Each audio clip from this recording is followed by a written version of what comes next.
ನಮಸ್ಕಾರ, welcome to Vasu kitchen. ಇವತ್ತು ವಸು ಕಿಚನಲ್ಲಿ ಏನಾಗ್ತಾ ಇದೆ ಅಂದರೆ ಸಿಂಪಲ್ ಆಗಿ ಟೇಸ್ಟಿಯಾಗಿ ಬಿಸಿಯಾಗಿರೋ ಟೊಮೆಟೊ ಬಾತ್. ಇದನ್ನ ಹೇಗೆ ಮಾಡೋಣ ಅಂತ ನೋಡೋಣ ಬನ್ನಿ. 8ರಿಂದ 10 ಹಸಿಮೆಣಸಿನ್ಕಾಯಿ, ಈರುಳ್ಳಿ, ಪುದೀನ, ಕೊತ್ತಂಬರಿ ಸೊಪ್ಪು, ಬೆಳ್ಳುಳ್ಳಿ ಮತ್ತು ಶುಂಠಿ ನಾವು ಮನೇಲೇ ಜಜ್ಜಿಕೊಂಡು ಇಟ್ಕೊಂಡಿದ್ದೀವಿ. ಇಲ್ಲಾಂದರೆ ನೀವು ಶುಂಠಿ ಬೆಳ್ಳುಳ್ಳಿ ಪೇಸ್ಟ್ ಕೂಡ ಹಾಕೋಬೋದು, ಅದು ಸಿಗುತ್ತೆ. ನೆನೆಸಿಟ್ಟಿರುವ ಬಟಾಣಿ, ಅರ್ಧ kg ಟೊಮೆಟೊದಲ್ಲಿ ಅರ್ಧ ನಾವು ಕಟ್ ಮಾಡ್ಕೊಂಡಿದ್ದೀವಿ. ಹಾಗೆ ಒಗ್ಗರಣೆಗೆ ಹಾಕೋಕ್ಕೆ ಇನ್ನು ಅರ್ಧ ನಾವು ರುಬ್ಬಕ್ಕೆ ಹಾಕೊತಾ ಇದ್ದೀವಿ. ಈ ರೀತಿ ಕಟ್ ಮಾಡ್ಕೊಂಡಿದ್ದೀವಿ. ಚಿಲ್ಲಿ ಪೌಡರ್, ಗರಂ ಮಸಾಲ, ಧನಿಯಾ ಪುಡಿ, ಅರಿಶಿನ, ಇದ್ರ ಜೊತೆಗೆ ಕಸೂರಿ ಮೇಥಿ, ಮರಾಠಿ ಮೊಗ್ಗು, ಸೋಂಕಾಳು, 2 ಪಲಾವ್ ಎಲೆ, ಕಲ್ಹು, ಏಲಕ್ಕಿ. ಬನ್ನಿ ಟೊಮೆಟೊ ಬಾತ್ ಹೇಗೆ ಮಾಡೋದು ಅಂತ ನೋಡೋಣ. ಕುಕ್ಕರ್ಗೆ ಸ್ವಲ್ಪ ಅಡುಗೆ ಎಣ್ಣೆ ಹಾಕ್ಕೊತಾ ಇದ್ದೀವಿ. ಎಣ್ಣೆ ಕಾದ್ಮೇಲೆ ಅದಕ್ಕೆ ಕಸೂರಿ ಮೇಥಿ, ಪಲಾವ್ ಎಲೆ, ಏನೇನು ಮಸಾಲೆ ಎಲ್ಲ ತೋರಿಸಿದ್ವಿ ಅದನ್ನ ಪೂರ್ತಿ ಹಾಕ್ಕೊಂಡು ಅದನ್ನ ಫ್ರೈ ಮಾಡ್ಕೊಬೇಕು. ಈ ರೀತಿಯಾಗಿ ಇದನ್ನು ಮೀಡಿಯಮ್ ಫ್ಲೇಮಲ್ಲಿ 10 ಸೆಕೆಂಡ್ ಫ್ರೈ ಮಾಡ್ಕೊಂಡಾದ್ಮೇಲೆ ಇದ್ರ ಜೊತೆಗೇ ನಾವು ಈರುಳ್ಳಿನ ಹಾಕಿ ಈ ಥರನೇ ಫ್ರೈ ಮಾಡ್ಕೊಬೇಕು.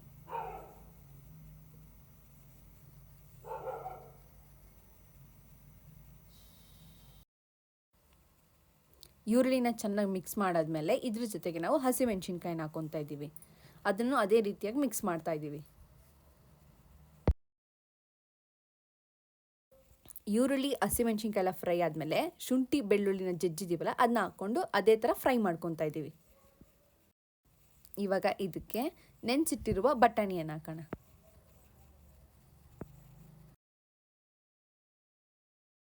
ಈಗ ಬಟಾಣಿ ಫ್ರೈ ಆಗಿದೆ. ಸೊ ಇದಕ್ಕೆ ನಾವು ಕೊತ್ತಂಬರಿ ಮತ್ತು ಪುದೀನ ಹಾಕಿ ಫ್ರೈ ಮಾಡ್ಕೊಳ್ಳೋಣ. ಅದು ಹಸಿ ವಾಸನೆ ಹೋಗೋವರೆಗೂ ಫ್ರೈ ಮಾಡ್ಕೊಳ್ಳೋಣ.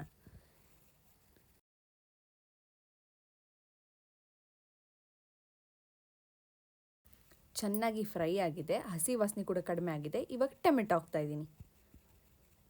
ಅದನ್ನ ಈ ರೀತಿ ಮಿಕ್ಸ್ ಮಾಡ್ತಾ ಇದ್ದೀವಿ.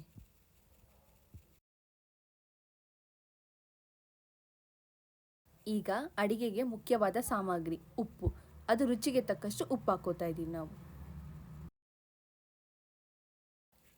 ಈಗ ಎಲ್ಲ ಪದಾರ್ಥಗಳನ್ನು 5 ನಿಮಿಷ ಚೆನ್ನಾಗಿ ಬೇಯಿಸ್ಕೊಳ್ಳೋಣ. ಈ ರೀತಿಯಾಗಿ ತಿರುಗಿಸಿ ಬೇಯಿಸ್ಕೊಳ್ಳೋಣ. ಮೊದಲು ಹೇಳ್ದಾಗೆ ಅರ್ಧ kg ಟೊಮೆಟೊದಲ್ಲಿ ಅರ್ಧ ನಾನು ಒಗ್ಗರಣೆಗೆ ಹಾಕಿದ್ದೀನಿ, ಅರ್ಧ ಈ ಥರ ರುಬ್ಬಿಟ್ಕೊಂಡಿದ್ದೀನಿ. ಇವಾಗ ಇದರಲ್ಲಿ ಸೇರಿಸ್ತಿದ್ದೀನಿ. ಟೊಮೆಟೊನ ರುಬ್ಬಾಕೋದ್ರಿಂದ ಟೇಸ್ಟಿಯಾಗಿ ಮತ್ತು ಚೆನ್ನಾಗಿರುತ್ತೆ. ಹಾಗೆ ಚಾಪ್ ಮಾಡಿ ಹಾಕೋದ್ರಿಂದ ಅದು ಬಾಯಿಗೆ ಸಿಕ್ಕಿ ಟೇಸ್ಟಿಯಾಗಿರುತ್ತೆ. ಇವಾಗ ಅಚ್ಚ ಖಾರದ ಪುಡಿ ಹಾಕ್ಕೊತಾ ಇದ್ದೀವಿ, ಅದು ರುಚಿಗೆ ತಕ್ಕಷ್ಟು.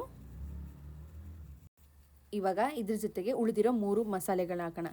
ಧನಿಯಾ ಪುಡಿ, ಗರಂ ಮಸಾಲ, ಅರಿಶಿನ ಪುಡಿ ಎಲ್ಲ ಹಾಕಿ ಮಿಕ್ಸ್ ಮಾಡ್ಕೊಳ್ಳೋಣ ಚೆನ್ನಾಗಿ.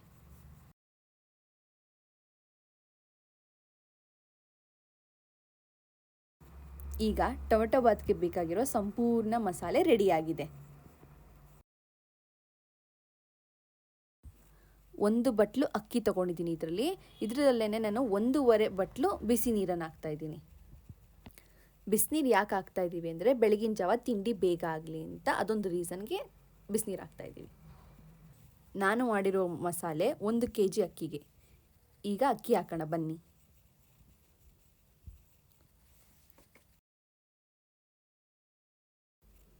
ಈ ಥರ ಚೆನ್ನಾಗಿ ಮಿಕ್ಸ್ ಮಾಡಿ ಮೀಡಿಯಮ್ ಫ್ಲೇಮಲ್ಲಿ ಇಟ್ಟು ಮಿಕ್ಸ್ ಮಾಡಿ ಈಗ ಅದಕ್ಕೆ ಮೇಲೆ ಮುಚ್ಚೋಣ. 10ರಿಂದ 15 ನಿಮಿಷ ಆದಮೇಲೆ ಇವಾಗ ಅದನ್ನ ತೆಗೆದು ತಿರುಗಿಸೋಣ. ಈ ರೀತಿ ಆಗಿರುತ್ತೆ. ಸಂಪೂರ್ಣವಾಗಿ ಅನ್ನ ಬೆಂದಿರುತ್ತೆ. ಈಗ ಟೊಮೆಟೊ ಬಾತ್ ರೆಡಿಯಾಗಿದೆ. ನೀವು ನಿಮ್ಮ ಮನೇಲಿ ಮಾಡಿ ಇದು ಹೇಗಿತ್ತು ಅಂತ ನಮಗೆ ಕಮೆಂಟ್ ಬಾಕ್ಸಲ್ಲಿ ಹೇಳಿ. ನಿಮಗೆ ಈ ವಿಡಿಯೋ ಇಷ್ಟ ಆಗಿದ್ರೆ ಲೈಕ್ ಮಾಡಿ, ಶೇರ್ ಮಾಡಿ, ಸಬ್ಸ್ಕ್ರೈಬ್ ಮಾಡೋದು ಮರಿಬೇಡಿ. Thank you.